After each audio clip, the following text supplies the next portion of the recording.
Assalamualaikum warahmatullahi wabarakatuh. Alhamdulillahirabbil alamin. Asyhadu an la ilaha illallah wa asyhadu anna Muhammadar Rasulullah. Raditu billahi rabba wa bil islami dina wa bi Muhammadin nabiyya wa rasula. Rabbi syrah li sadri wa yassir li amri wahlul 'uqdatam min lisani yafqahu qawli. Senang sekali berjumpa dengan Anda di mana saja Anda berada. Semoga Anda beserta keluarga selalu diberikan kesehatan, kebahagiaan, sehingga di dalam proses kehidupan ini Anda semua tetap bersemangat untuk menambah ilmu pengetahuan. Nah, pada kesempatan ini kita akan sampai kepada pokok bahasan tentang fenomena asal-usul makhluk hidup dan ciri makhluk hidup. Ya, kita akan membahas asal-usul ya, asal-usulnya bagaimana makhluk hidup lahir masih misteri ya, yang belum bisa diungkap para ilmuwan pada saat itu. Teori asal-usul kehidupan ada dua yang berkembang. Yang pertama itu adalah abiogenesis atau makhluk hidup berasal daripada benda mati. Jadi dianggap bahwa makhluk hidup berasal dari benda mati. Dan biogenesis, makhluk hidup itu berasal dari makhluk hidup juga. Ini adalah suatu kronologi, suatu sejarah yang menggambarkan bagaimana manusia itu mencari, meneliti dari beberapa ahli ya yang berkembang pada saat itu. Nah, siapa yang mengembangkan ya? Yang pertama itu teori abiogenesis itu ya, tokoh paham ini adalah dari Yunani atau Aristoteles ya. Diperkirakan sekitar 394 sampai 322 sebelum Masehi. Cukup lama ya proses atau berkembangnya bagaimana pencarian seseorang itu untuk mempelajari ilmu pengetahuan itu cukup lama sebelum Masehi ya.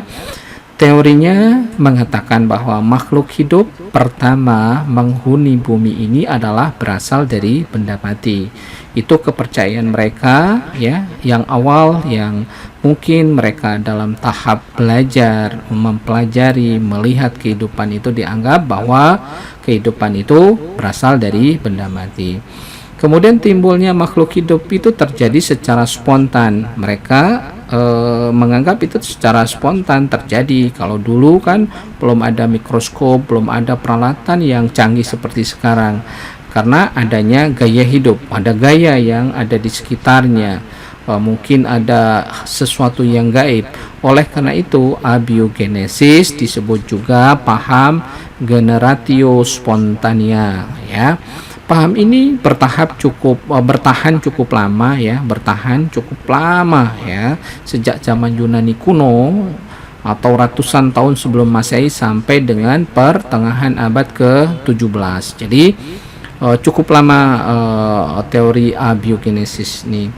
Ya, kemudian paham ini seolah-olah diperkuat oleh Anthony van Leeuwenhoek ya, seorang bangsa Belanda. Dia menemukan mikroskop sederhana yang dapat digunakan untuk melihat jentik-jentik atau makhluk hidup amat kecil pada setetes rendaman air jerami. Hal inilah yang seolah-olah telah memperkuat paham abiogenesis. Jadi mereka melihat ada genangan air di mana di situ ada jerami, loh kok ada jentik-jentiknya. Nah, itu dianggap bahwa dari proses tersebut ya, dari bahan mati itu muncul jentik-jentiknya ya. Itulah perkembangan ilmu pengetahuan pada saat itu. Nah, yang berikutnya adalah teori biogenesis. Setelah bertahan cukup lama ya, paham abiogenesis itu mulai diragukan ya. Setelah berkembang, setelah dipelajari, melihat fenomena yang ada, mulai ragu-ragu ya. Beberapa ahli kemudian mengemukakan paham biogenesis. tokoh yang mengemukakan paham biogenesis itu salah satu diantaranya adalah Francesco Redi. Beliau berkebangsaan Itali ya 1626 sampai 1697 ya. Francesco Redi ini.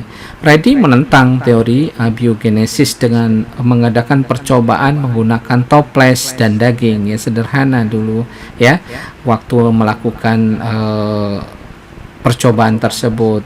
Tapi pada saat itu termasuk sesuatu inovasi yang maju. Nah, toples satu itu diisi daging yang ditutup rapat-rapat ya. Satu diisi daging toplesnya. Sementara toples yang kedua diisi daging juga ditutup kain kasa. Nah, toples ketiga diisi daging yang dibuka. Nah, ketika toples itu dibiarkan beberapa hari. Nah, apa yang terjadi ya? Apa yang terjadi? Inilah yang membuka bahwa gambaran ternyata ya dari hasil percobaan ini ia mengambil kesimpulan sebagai berikut. Larva atau kehidupan bukan berasal dari daging yang membusuk, tetapi berasal dari lalat yang dapat masuk ke dalam tabung dan bertelur pada keratin daging. Jadi ya dilihat diamati ya dari toples tersebut, ternyata larva itu berasal dari lalat ya yang memang dengan sengaja datang, diundang dari proses yang mungkin baunya dan lain-lain, datang menempatkan telurnya sehingga dia bertelur sampai menetas, jadilah larva tersebut. Oke. Nah, itu yang gambarannya ya. Kemudian yang kedua itu Lazzaro Spallanzani. Itu orang Italia juga, berkebangsaan Italia juga, yaitu 1729 sampai 1799. Nah, Spallanzani ini menentang pendapat John Needham ya, abiogenesis, bahwa kehidupan pada air kaldu disebabkan pemanasan yang tidak sempurna. Nah, disimpulkan ya, pada tabung terbuka terdapat kehidupan berasal dari udara yang mungkin spora atau jasad renik yang tidak terlihat kasat mata oleh kita. Pada tabung tertutup tidak terdapat kehidupan. Hal ini membuktikan bahwa kehidupan bukan dari air kaldu itu sendiri. Nah, begitu.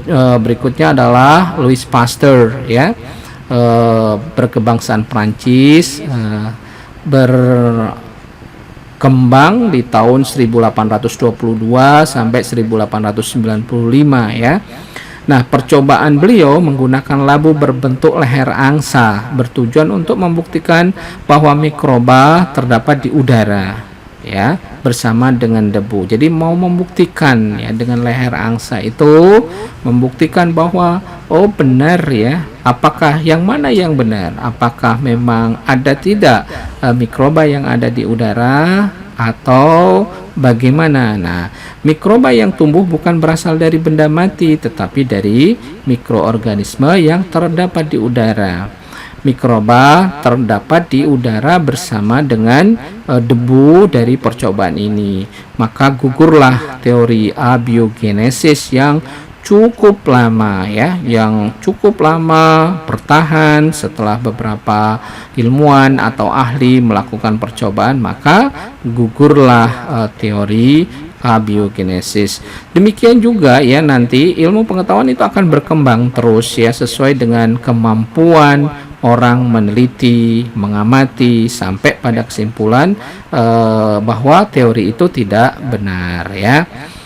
Pasteur ini terkenal dengan semboyannya ya, omne vivum ex ovo, omne ovum ex vivo ya, bahwa kehidupan berasal dari telur dan telur dihasilkan oleh makhluk hidup berasal dari makhluk hidup sebelumnya, makhluk hidup berasal dari makhluk hidup juga. Jadi intinya ya, bahwa makhluk hidup itu berasal dari makhluk hidup, prosesnya mulai dari bertelur dan lain-lain. Nah, hal ini sebetulnya bisa kita pahami kalau sekarang itu dengan mudah ya. seperti virus pandemi yang sekarang ini. Kan kita virus itu lebih kecil lagi ya daripada mikroba atau bakteri, dan dalam bentuk yang sangat amat kecil. Sekarang kan teorinya berkembang itu berasal dari droplet. Oleh karena itu, untuk mengantisipasi hal tersebut, maka berbagai upaya untuk bisa menyelamatkan manusia ya, baik membuat vaksin, kemudian memakai masker, menjaga jarak, semuanya itu adalah membuat seseorang atau orang lain itu aman, jadi tidak terkena paparan virus tersebut ini dalam ranah terapan yang kita lakukan. Semuanya itu adalah untuk kepentingan manusia ya. Nah, ini istilahnya karya orang-orang ahli zaman dulu bisa dipraktekkan ya. Kalau nggak percaya ya bisa nanti bermasalah sendiri ya. Nah, beberapa teori yang dikembangkan ilmuwan antara lain ya, dari teori ini ya, asal usul ini. Yang pertama itu adalah teori kreasi khas yang menyatakan bahwa kehidupan diciptakan oleh zat supranatural atau gaib pada saat yang istimewa. Ini teori yang dikembangkan yang menyatakan teori khas ya, teori kreasi khas ya, bahwa semuanya itu dari supranatural ya. Kalau kita sebagai muslim, sunnatullah itu ada prosesnya, kadang-kadang kita belum sampai ke sana, nanti pelan-pelan akan terbuka dengan sendirinya seperti yang digambarkan pada kesempatan yang dulu ya, bahwa tidak ada sesuatu itu yang muncul sendiri spontan tanpa ada yang mengatur ya. Tidak mungkin benda mati itu bergerak sendiri tanpa ada yang menggerakkan. Seperti bumi, kok bisa tidak dia bergerak di garis edarnya misalnya, karena opak, karena gravitasi, opak karena gaya magnet. Nah, siapa yang mengatur gaya magnet itu? Insya Allah yang Maha Kuasa. Kalau kita sebagai muslim itu adalah Allah Subhanahu wa Ta'ala ya. Ya, tidak ada secara kebetulan, tentunya ada yang mendesain ya. Yang kedua itu teori kosmosan yang menyatakan bahwa kehidupan itu yang ada di planet itu berasal dari mana saja. Nah, teori ketiga itu teori evolusi biokimia yang menyatakan bahwa kehidupan ini muncul berdasarkan hukum fisika, kimia, dan biologi. Kemudian yang ketiga, teori keadaan mantap menyatakan bahwa kehidupan tidak berasal usul. Nah, ini beberapa pemikiran zaman dulu ya. Zaman manusia itu mencari bagaimana proses atau fenomena yang terjadi di alam. Ini wajar ya berproses. Kemarin kita sudah jelaskan bahwa contoh yang paling gampang yang mungkin gadget yang Anda pegang, Anda sering menggunakan itu awalnya kan tidak ada ya.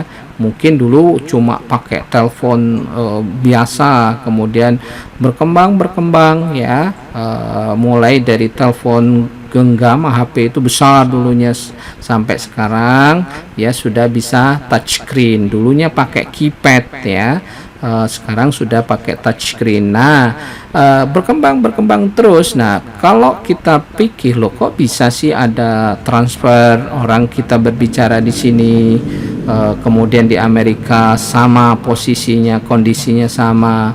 Nah, bisa ditransfer padahal tidak ada kabel dan lain-lain. Itu adalah proses ya, ilmu pengetahuan yang selama ini kita kembangkan terus ya. Seperti peristiwa dulu orang tidak akan percaya ya tentang Isra Mi'raj, tapi sekarang alhamdulillah pelan-pelan kita meyakini bahwa itu benar adanya ya. Nah, kembali ya ke ilmu pengetahuan itu, beberapa ilmuwan yang membuktikan teori evolusi kimia ya, Harold Urey, Stanley Miller, dan Alexander Oparin ya. Teori Harold Urey ini zat hidup yang pertama kali mempunyai susunan menyerupai virus ya. Zat hidup itu mengalami perkembangan menjadi berbagai jenis makhluk hidup Ya, dianggap bahwa awalnya itu zat yang amat kecil, kemudian berkembang dari menjadi berbagai jenis makhluk hidup. Urey berpendapat bahwa kehidupan terjadi pertama kali di udara atau atmosfer. Pada saat tertentu dalam sejarah perkembangannya terbentuk atmosfer yang kaya akan molekul CH4 atau metan ya. Kemudian NH3 amonia, H2 hidrogen, dan H2O air ya. Kemudian tiba-tiba karena ada loncatan listrik akibat ada halilintar dan sinar kosmik ya, terjadi asam amino yang memungkinkan menjadi kehidupan. Nah, eksperimen Stanley Miller ini adalah murid Harold Urey yang melakukan percobaan untuk menguji hipotesis Harold Urey ya. Eksperimen Miller ini dapat memberikan petunjuk bahwa satuan kompleks di dalam sistem seperti lipida ini lemak ya, lemak ya, asam lemak, kemudian karbohidrat ya, kemudian asam amino, protein, nukleotida dapat terbentuk dalam kondisi abiotik ya. Teori evolusi biologi Oparin berpendapat bahwa kehidupan terjadi di cekungan pantai dengan bahan yang timbunan senyawa organik dari lautan. Timbunan ini, senyawa organik ini disebut sop purba atau sop primordial. Nah, ini semua adalah proses bagaimana seorang ilmuwan mencari ilmu, mencari tahu fenomena alam yang terjadi di sekitarnya untuk mengembangkan ilmu pengetahuan. Nah, kita harusnya generasi muda harus bersemangat. Mereka juga sudah memberikan dasar bagi kita, dasar pengetahuan bagaimana melihat fenomena. Sudah barang tentu untuk membantu untuk mensejahterakan manusia ya. Nah, sekarang pada pokok bahasan tentang makhluk hidup dan cirinya ya. Makhluk hidup dan cirinya, aktivitas yang terjadi dalam tubuh makhluk hidup prosesnya tidak dapat diamati ya secara langsung, tetapi berdasarkan ciri-ciri yang dimilikinya ya. Jadi tidak bisa kita ini langsung. Kemudian makhluk hidup memiliki beberapa ciri, yaitu yang pertama itu bernafas. Kita semua bernafas ya. Kita bernafas, kemudian kita bisa bergerak, berlari, bisa makan, tumbuh. Mungkin Anda dulu masih bayi, sekarang sudah dewasa ya, sudah bisa kuliah, dan bahkan sebentar lagi bisa lulus misalnya sebagai sarjana. Kemudian peka terhadap rangsangan ya. Kalau ada paparan sesuatu dari yang di sekitarnya, kita melakukan respon ya, balik yang berusaha jangan sampai terjadi bahaya bagi kita. Kemudian dapat berkembang biak, jadi memperoleh keturunan. Kemudian jika ditelisik secara struktural lebih ke dalam, masuk ke dalam, maka semuanya makhluk hidup tersebut tersusun atas senyawa ya, senyawa-senyawa yang sederhana, yaitu ada karbon ya, kemudian ada hidrogen, ada oksigen, ada nitrogen, ada sulfur dan fosfor, termasuk penyusun tubuh kita ya. Dan semuanya itu ada ya di bumi itu, atau di lingkungan sekitar kita, atau di tanah kita ya.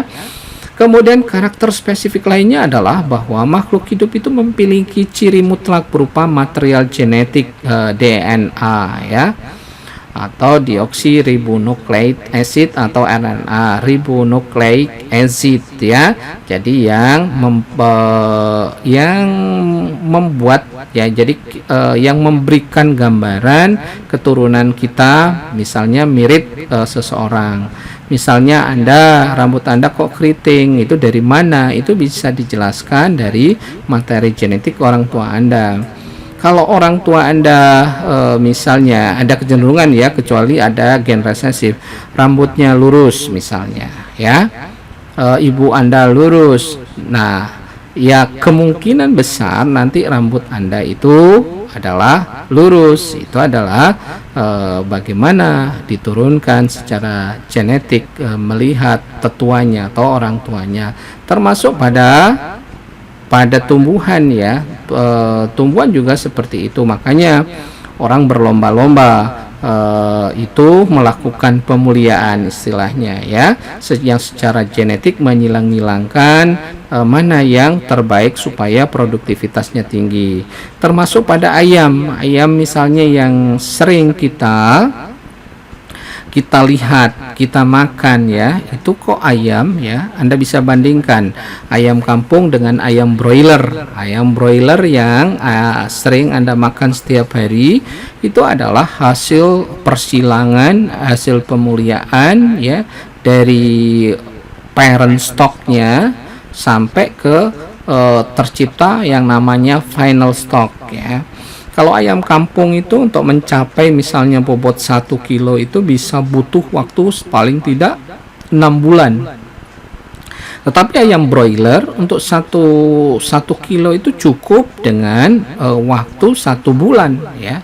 6 bulan untuk ayam kampung, 1 bulan untuk ayam broiler. Loh kok bisa Pak? Iya, jadi itulah pentingnya ilmu pengetahuan, pentingnya kita merekayasa supaya kebutuhan itu akan tercukupi dengan jumlah manusia yang sudah sedemikian rupa banyaknya dituntut kita. Sementara bumi atau dunia kita ya sebatas tidak berubah, tidak bertambah, misalnya berkembang, bumi kita itu tidak ya, tetap lahannya sama, tanahnya sama, tetapi orang yang harus disuapi, yang diberi makan itu bertambah. Oleh karena itu ya harus berupaya. Nah, ini berkembang juga untuk dunia pertanian ya. Jadi yang awalnya itu untuk mencapai produktivitas yang mereka ya, tanaman awal itu produktivitasnya rendah, kemudian dilakukan perbaikan sehingga menjadi produktivitasnya tinggi. Nah, berikut ini ya kita uraikan beberapa ciri makhluk hidup. Misalnya bernafas ya. Semua makhluk hidup melakukan proses pernafasan ya. Bernafas adalah proses mengambil udara, oksigen dari luar dan mengeluarkan udara CO2 dari dalam tubuh ya. Jadi alangkah enaknya, alangkah leganya ya kalau kita bisa bernafas ya. Ada beberapa orang tertentu ya, misalnya karena COVID ini yang diserang itu adalah paru-paru, itu akan berat sekali ya. Oleh karena itu harus disyukuri ya. Mungkin Anda, alhamdulillah Anda sehat, orang tua Anda sehat, masih bernafas. Nah, tindak lanjutnya adalah supaya kita punya kesadaran ya, bagaimana memelihara oksigen ini cukup terus ada di sekitar kita. Bagaimana ya kita pelihara tumbuhan ya, salah satu yang bisa memproduksi oksigen dan bisa digunakan untuk bernafas kita adalah tumbuhan ya. Kesadaran kita bisa memelihara lingkungan dengan baik. Jangan semena-mena memotong, menebang pohon ataupun hutan ya. Justru kita kembangkan bagaimana kita bisa menanam sebanyak-banyaknya sehingga alam kita menjadi lebih lestari. Nah, oksigen ini diperlukan makhluk hidup untuk pembakaran makanan dalam tubuh ya, dan menghasilkan energi yang diperlukan tubuh atau oksidasi tubuh. Energi ini digunakan oleh tubuh untuk bergerak dan aktivitas lainnya. Jadi kalau misalnya tidak ada oksigen, kita tidak bisa bernafas. Kalau kita misalnya kandungan oksigennya rendah, kita akan bermasalah nantinya. Jadi proses fisiologi bagaimana kita menggunakan energi di dalam tubuh itu akan susah, akhirnya berdampak pada tubuh kita yang lemas misalnya. Contoh misalnya kalau Anda suka mendaki gunung atau naik gunung, kadar udara di ketinggian itu kadang-kadang oksigennya sangat rendah, maka Anda akan cepat capek, mungkin bisa pusing dan bahkan berbahaya. Kalau posisi pada kondisi tertentu bisa menimbulkan masalah dan menimbulkan kematian ya. Nah, oleh karena itu bernafas itu salah satu nikmat ya. Subhanallah, kita syukuri, alhamdulillah bahwa pada kesempatan ini kita masih berjumpa, masih bisa bernafas ya. Masih bisa bernafas ya, syukur alhamdulillah ya. Jadi itu bernafas itu adalah membakar energi sehingga kita bisa bergerak, bisa tertawa, bisa tersenyum, bisa Anda kuliah ya. Yang berikutnya adalah bergerak. Bergerak merupakan salah satu ciri makhluk hidup. Gerak pada manusia dan hewan jelas terlihat. Kita dapat berjalan, berlari, dan menggerakkan tangan. Begitu juga dengan hewan yang dapat berlari, terbang, dan lain-lain. Nah, untuk bergerak tersebut manusia dan hewan dibantu oleh alat gerak. Ya, pada manusia misalnya, alhamdulillah, misalnya kita punya kaki, tangan ya. Pada hewan mereka pada yang punya sayap dan bahkan terbang ya. Kalau di air dia punya sirip, punya kaki dan silia. Tumbuhan juga melakukan gerakan, tetapi gerakan ini tidak mudah terlihat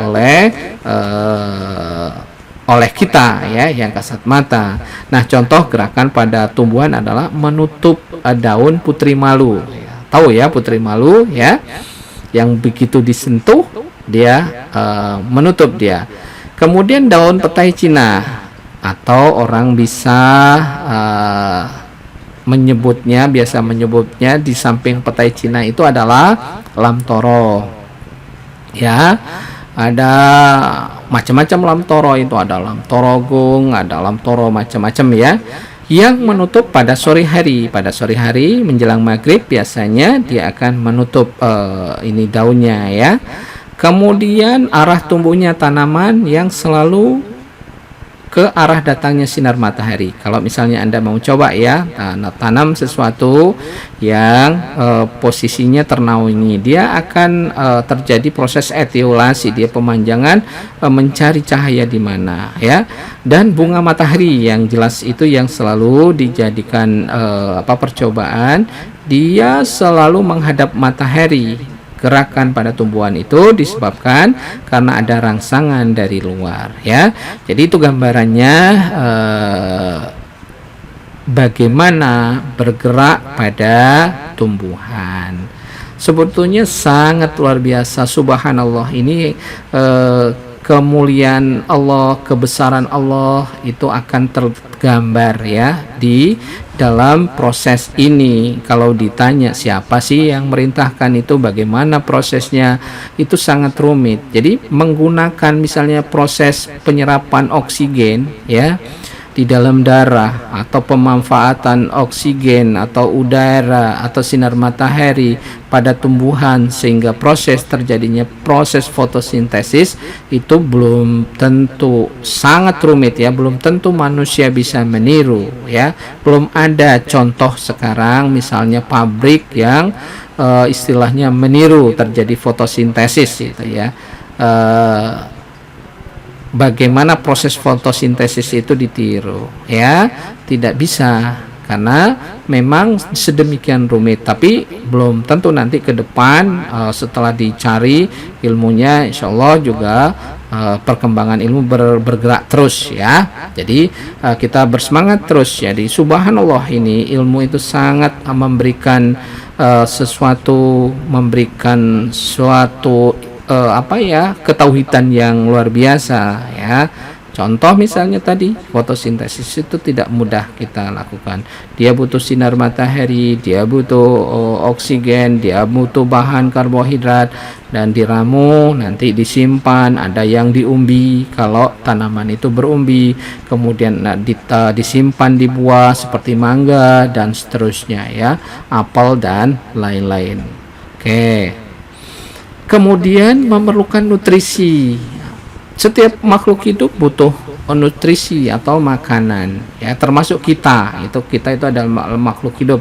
Seluruh makhluk hidup itu membutuhkan makanan. Makanan yang dimakan harus mengandung zat makanan yang dibutuhkan oleh tubuh ya. Contohnya misalnya dibutuhkan karbohidrat, dibutuhkan lemak, dibutuhkan protein, dibutuhkan vitamin dan mineral. Semuanya itu harus kalau kita mau mempertahankan kesehatan supaya tubuh kita itu secara fisiologis atau biokimia yang ada di dalam tubuh kita itu berjalan dengan normal harus dipenuhi.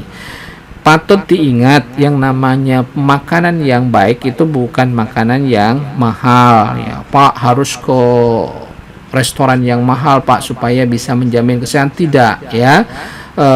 Kita lihat bagaimana sumbernya, bagaimana prosesnya, bagaimana ininya ya. Seperti kita makanan orang tua, makanan dusun dulu itu adalah justru yang sehat ya.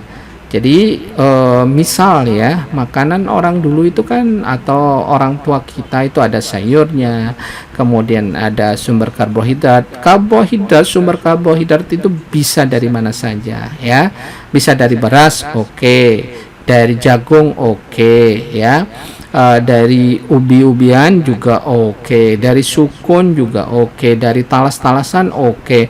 Itu semuanya sumber karbohidrat. Nah, justru harus kita lakukan rotasi karena tidak ada ya yang namanya sumber karbohidrat yang sempurna atau bahan makanan itu sempurna hanya itu saja. Justru ya dalam kondisi yang sekarang ini ya, kadang-kadang beras itu susah ya. Nah, kita tidak boleh malu, kita makan singkong itu sama sumber karbohidrat ya. Nah, karbohidrat ini diperlukan tubuh untuk menghasilkan energi, untuk bergerak, gitu, menciptakan atau membuat energi. Zat makan ini terdapat dalam umbi-umbian seperti singkong misalnya. Kentang, kalau orang barat itu atau di Eropa itu kan makan kentang ya. Nah, kita tidak perlu minder makan singkong ya, ataupun ketela pohon atau ketela rambat ya. Selain itu terdapat dalam biji-bijian ya. Kita makan biji-bijian itu dalam bentuk beras ya, padi-padian. Seperti juga kita makan juga jagung ya. Nah, sementara yang kalau di luar itu dalam bentuk gandum dan tepung terigu ya, yang kebetulan mereka dalam bentuk itu gandum ya. Kemudian sumber lemak. Lemak itu berfungsi sebagai cadangan makanan ya bagi tubuh kita. Lemak ini memiliki kalori paling tinggi dibandingkan zat makanan lainnya. Zat makanan ini terdapat dalam susu dan mentega. Nah, kalau kita ya sesuai dengan masa pertumbuhannya. Kalau di awal-awal biasanya Anda semua ya, itu biasanya tumbuh bisa masih meninggi. Tapi kalau seumur-umur kita yang sudah tua itu, maka perlemakannya itu yang menonjol. Jadi kalau pertumbuhannya itu ke depan dan ke samping. Kalau Anda masih ke atas lebih tinggi ya.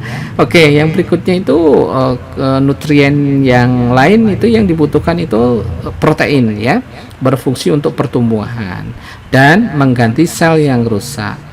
Ya, selayaknya kalau alat atau organ tubuh yang dipakai atau sel itu mengalami kerusakan, apa yang bisa membangun itu adalah sumber protein. Sumber protein ini dibagi menjadi dua macam, yaitu protein hewani dan protein nabati ya. Protein hewani adalah protein yang berasal dari hewan, misalnya telur, daging, susu, dan ikan. Sedangkan protein nabati, protein yang berasal dari tumbuhan, misalnya kacang-kacangan dan buah-buahan. Nah, ini suka dijadikan sebagai pola hidup sehat ya. Ada beberapa orang tertentu yang punya keyakinan mereka tidak mau makan dari hewan nih ya. Misalnya vegetarian ya, yang mereka punya keyakinan ataupun dengan tujuan khusus supaya kesehatannya bagus. Kadang-kadang mereka tidak makan sumber protein atau sumber makanan dari hewani ya.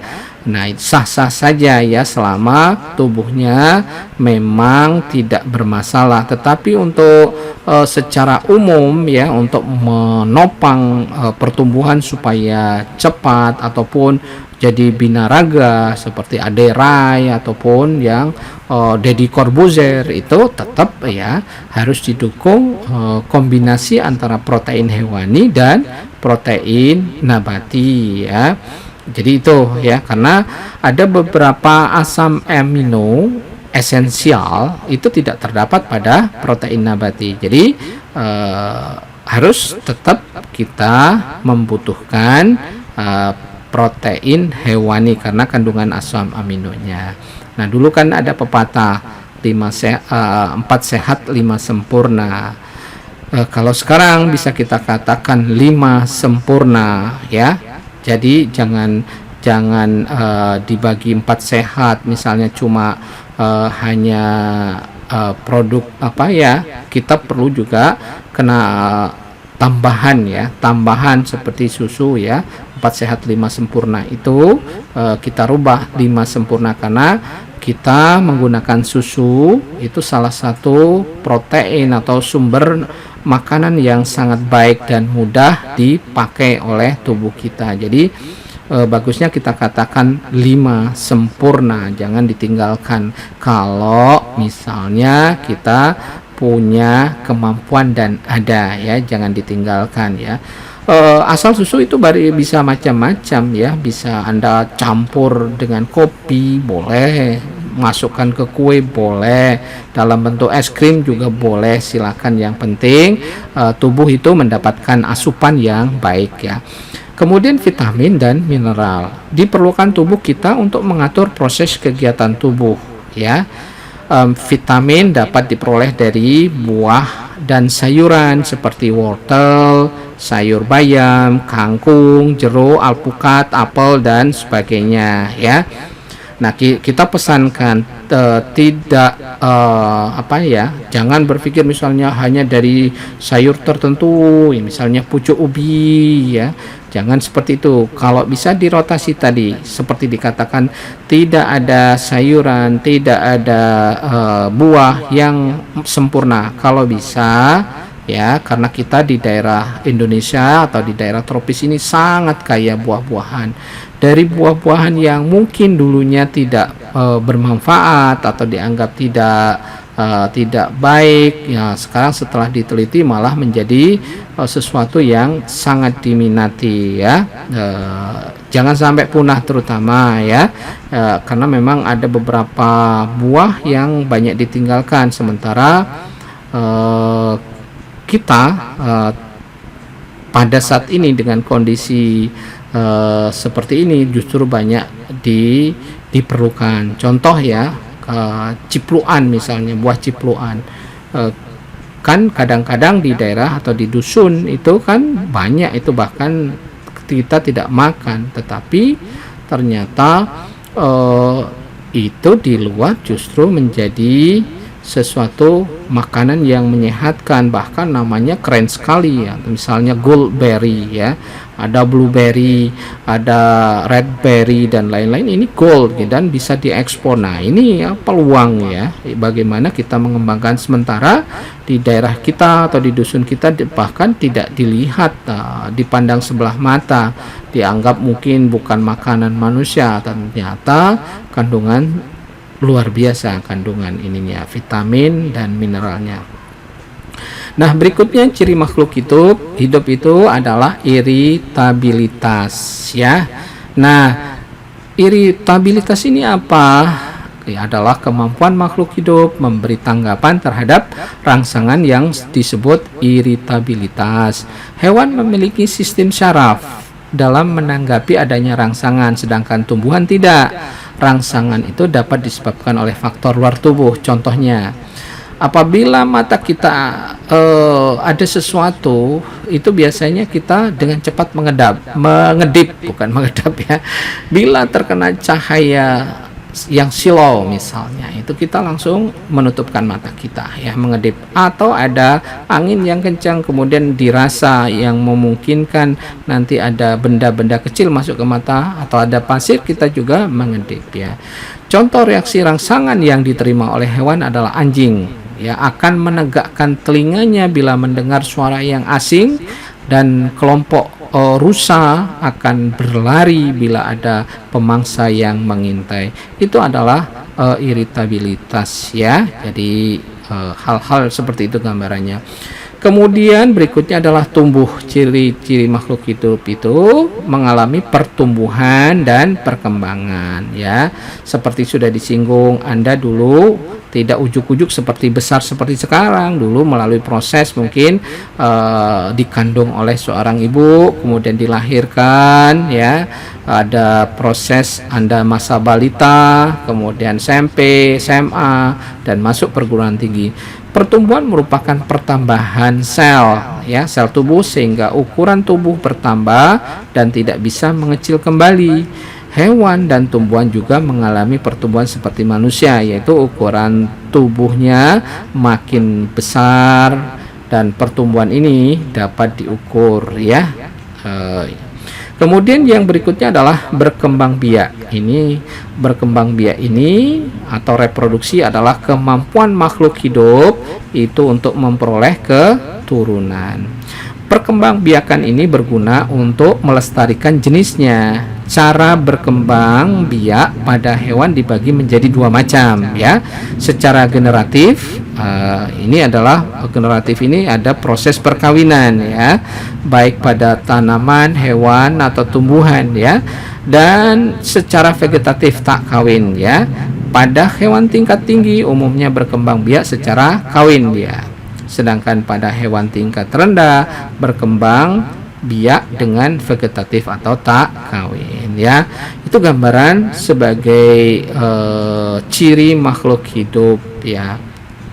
Oke, mungkin demikian ya, mudah-mudahan ya apa yang digambarkan ini menjadi khasanah kita, menguatkan keimanan kita, menguatkan keyakinan kita bahwa semuanya itu adalah mengikuti sunnatullah, aturan Allah ya. Cuma proses untuk menuju ke sana kadang-kadang kita belum sampai ilmunya, tinggal tunggu waktu saja.